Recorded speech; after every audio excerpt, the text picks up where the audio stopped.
ಅಂತ ಅವರು ಗಲಾಟೆ ಮಾಡಿ ತೋರಿಸ್ಲೇಬೇಕು ಅಂತ ಹೇಳಿದಾಗ ಆ ಫೋರ್ಸ್ ಇತ್ತಲ್ಲ ಎಲ್ಲ ಚೆನ್ನಾಗಿ ಆಡಿದಾಗ ಇಲ್ಲ ಮಾಡಲೇಬೇಕು. ನನಗೂ ಅನ್ನಿಸ್ತು ಇವ್ರು ಹೇಳ್ತಿದ್ದಾರಲ್ವಾ ನಾನು ತೋರಿಸ್ಕೋಬೇಕು ಡಾಕ್ಟರ್ ಹತ್ರ ಅಂತ ಹೇಳಿ ಅವಾಗ ಮನಸ್ಸು ಮಾಡಿ ಡಾಕ್ಟರ್ ಹತ್ರ ಹೋಗಿ ಗಂಟಲು ಸರಿ ಹೋಯಿತು.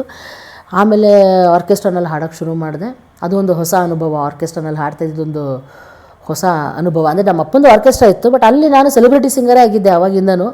ಯಾಕಂದರೆ ಚಿಕ್ಕ ವಯಸ್ಸಲ್ಲೇ ನಾನು ಫಿಲಮ್ಸ್ಗೆಲ್ಲ ಹಾಡಿದ್ರಿಂದ ಒಂದೆರಡು ಸಾಂಗ್ ಹಾಡೋದು ಮತ್ತು ದೊಡ್ಡ ದೊಡ್ಡ ಸ್ಟೇಜಸ್ ಮಾತ್ರ ಹೋಗ್ತಾಯಿದ್ದೆ. ಅದಾದಮೇಲೆ ಇದು ವಾರ್ಮಪ್ ಆಗೋಕ್ಕೆ ಅಂತ ಶುರು ಆಗಿದ್ದು ಎಲ್ಲ ಥರ ಸ್ಟೇಜ್ಗಳನ್ನೂ ನೋಡಿದೆ. ಸಣ್ಣ ಸ್ಟೇಜು, ದೊಡ್ಡ ಸ್ಟೇಜು, ಇನ್ಫ್ಯಾಕ್ಟ್ ಒಂಥರ ಈ ತರಲೆಗಿಡಿರೋವಂಥ ಸ್ಟೇಜ್ಗಳು, ಅವೆಲ್ಲ ಒಂದು ಅನುಭವ ಅಂತ ಹೇಳ್ಬೋದು, ಎಕ್ಸ್ಪೀರಿಯೆನ್ಸ್ನ ಕೊಟ್ಟಿದೆ. ಅದರಿಂದ ಎಷ್ಟೊಂದು ತಿಳ್ಕೊಂಡಿದ್ದೀವಿ, ಪಡ್ಕೊಂಡಿದ್ದೀವಿ. ಹಾಗೆ ಆಗ್ತಾ ಮುಂದಕ್ಕೆ ಬಂದು ಕೆಲಸಕ್ಕೆ ಸೇರಿಕೊಂಡೆ. ನಾನು ಡಿಗ್ರಿ ಆಯಿತು, BCom ಮಾಡಿದೆ, ಜೊತೆಗೆ ಡಿಪ್ಲೊಮಾ ಇನ್ ಸಾಫ್ಟ್ವೇರ್ ಇಂಜಿನಿಯರಿಂಗ್ ಮಾಡಿದೆ.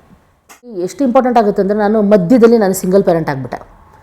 ಆವಾಗ ಸ್ವಲ್ಪ ಪ್ರಾಬ್ಲಮ್ಸು, ನನಗೆ ದುಡ್ಡಿನ ಅವಶ್ಯಕತೆ ಇರುತ್ತೆ. ಅಂದರೆ ಒಂದೇ ಸಾಲೋದಿಲ್ಲ, ಎಲ್ಲ ನಾನು ಕೋಪಪ್ ಮಾಡಬೇಕು. ಏನು ಮಾಡೋದು?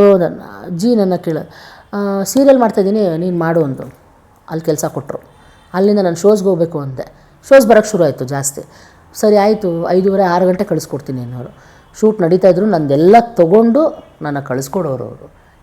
ಯಾರು ಮಾಡ್ತಾರೆ ನಿಜವಾಗ್ಲೂ? ಅದರಿಂದ ಏನಾಯ್ತು ಅಂದರೆ ನಾನು ದುಡಿಯೋಕ್ಕೂ ಈಸಿ ಆಯಿತು. ನನ್ನ ಕರಿಯರು ನನಗೆ ಸಿಂಗರಾಗಿ ನಾನು ಅದನ್ನು ಆರಾಮಾಗಿ ಮಾಡ್ಕೊಂಡು ಹೋಗೋಕ್ಕೆ ಶುರು ಮಾಡಿದೆ. ಈ ಕಡೆ ಮಜಾ ಟಾಕೀಸು ನಡೀತಾ ಇತ್ತು. ಎರಡು ಈಕ್ವಲಾಗಿ ಬ್ಯಾಲೆನ್ಸ್ ಅವರೇ ಮಾಡಿಸಿಸ್ಬಿಟ್ಟು ಜೊತೆಗೆ ಸೀರಿಯಲ್ಲು ಕೊಟ್ಟರು.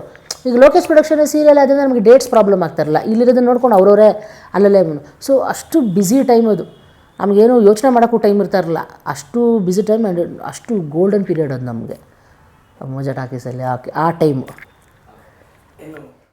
ಈ ಥರ ಸ್ಟೇಜ್ ಶೋಗಳೆಲ್ಲ ಮಾಡಿದ್ರಿ, ಮತ್ತಷ್ಟು ಹಾಡುಗಳನ್ನ ಹಾಡಿದ್ರಿ, ದೊಡ್ಡ ದೊಡ್ಡ ದಿಗ್ಗಜರ ಜೊತೆ ಹಾಡಿದಿರಿ. ನಿಮ್ಮ ಲೈಫ್ನ ಟರ್ನಿಂಗ್ ಪಾಯಿಂಟ್ ಹೇಳಿ? ಟರ್ನಿಂಗ್ ಪಾಯಿಂಟ್ ಅಂತಂದರೆ ನನಗೆ ಸಿಕ್ಕಾಪಟ್ಟೆ ಟ್ವಿಸ್ಟ್ಗಳು ಜಾಸ್ತಿ ಇದೆ. ಒಂದೇ ಒಂದು ಟರ್ನಿಂಗ್ ಪಾಯಿಂಟ್ ಅಂತಂದರೆ ಹೇಳ್ಬೋದು. ಇಲ್ಲೆಲ್ಲ ಒಂದು ಟರ್ನಿಂಗ್ ಪಾಯಿಂಟ್ ಸಿಗುತ್ತೆ ಅಂತ ಇಲ್ಲೋದ್ರೆ ಇಲ್ಲೆಲ್ಲ ಒಂದು ಟರ್ನಿಂಗ್ ಪಾಯಿಂಟು, ಇಲ್ಲೆಲ್ಲ ಒಂದು ಟರ್ನಿಂಗ್ ಪಾಯಿಂಟು. ಹಂಗೆ ಅಂದರೆ ಕಾಲೇಜಿಂದ ನಾನು ಆರ್ಕೆಸ್ಟ್ರಾಗೆ ಬಂದೆ. ಆರ್ಕೆಸ್ಟ್ರಾಯಿಂದ ಏನಾಯಿತು, ಎಜುಕೇಷನ್ ಮುಗೀತು. ಎಜುಕೇಷನ್ ಒಳ್ಳೆ ಮಾರ್ಕ್ಸಲ್ಲೇ ನಾನು ಪಾಸಾದೆ. ಸೊ ಅಲ್ಲಿಂದ ಏನಾಯಿತು, ಮಂಜುಳಾ ಗುರುರಾಜ್ ಅವರು ನಮ್ಮಮ್ಮಗೆ ತುಂಬ ಕ್ಲೋಸು. ಸೊ ಅವ್ರೇನಂದರು, ಬಾ ನೀನು ಮ್ಯೂಸಿಕ್ಕು ಸೆನ್ಸು ಇದೆ, ಕಂಪ್ಯೂಟರ್ಸು ಮಾಡಿದ್ಯಾ, ಸೌಂಡ್ ಇಂಜಿನಿಯರಿಂಗ್ ಮಾಡು ಅಂದರು. ಅಯ್ಯೋ ಹಂಗೆ ಅದು ಹಿಂಗೆ ಬಾ ನೀನು ಅಂದರು. ಅಲ್ಲಿ ನಾನು ಸೌಂಡ್ ಇಂಜಿನಿಯರ್ ಆಗಿ ಕೆಲಸ ಮಾಡೋಕ್ಕೆ ಶುರು ಮಾಡಿದೆ. ಫಸ್ಟ್ ಅಸಿಸ್ಟೆಂಟ್ ಆಗಿದ್ದೆ. ಆಗ ಕಲ್ಯಾಣ್ ಅವರೆಲ್ಲ ಅಲ್ಲಿ ಪ್ರಾಜೆಕ್ಟ್ಸ್ನ ಮಾಡ್ತಾಯಿದ್ರು. ಒಂದು ಕಲ್ಯಾಣ್ ಅವ್ರು ಇರ್ಬೋದು, ಆ್ಯಂಡ್ ಅಜನೀಶ್ ಲೋಕನಾಥ್ ಅವರು ಕೂಡ ಅಲ್ಲಿ ಬರ್ತಾಯಿದ್ರು. ಹಾಗೆ ಅರ್ಜುನ್ ಜನ್ಯ ಅವರು ಕೂಡ ಅಲ್ಲಿ ಬರ್ತಾಯಿದ್ರು. ನೋಡ್ಸೋಕೆ ನಾನು ಅವಾಗ ಸೌಂಡ್ ಇಂಜಿನಿಯರಾಗಿ ವರ್ಕ್ ಮಾಡ್ತಾಯಿದ್ದೆ. ಅದೊಂದು ಟರ್ನಿಂಗ್ ಪಾಯಿಂಟ್ ಅಂತ ಅಂದ್ಕೊಂಡು ಅಲ್ಲಿಂದ ಮತ್ತೆ ಇನ್ನೇನೋ ಚೇಂಜ್ ಅನ್ನೋ ಥರ ಸ್ವಲ್ಪ ಮುಂದಕ್ಕೆ ಬರ್ತಿದ್ದಂಗೆ ಏನಾಯಿತು, ನಾನು ಯಾವತ್ತೂ ಆ್ಯಕ್ಟಿಂಗ್ ಮಾಡಬೇಕು, TV ಮುಂದೆ ನಿಂತ್ಕೋಬೇಕಂದ್ರೆ ಆ್ಯಸ್ ಆ್ಯನ್ ಆ್ಯಕ್ಟರ್ ಬರಬೇಕಂತ ನಾನು ಯಾವತ್ತೂ ಅಂದ್ಕೊಂಡಿರಲಿಲ್ಲ.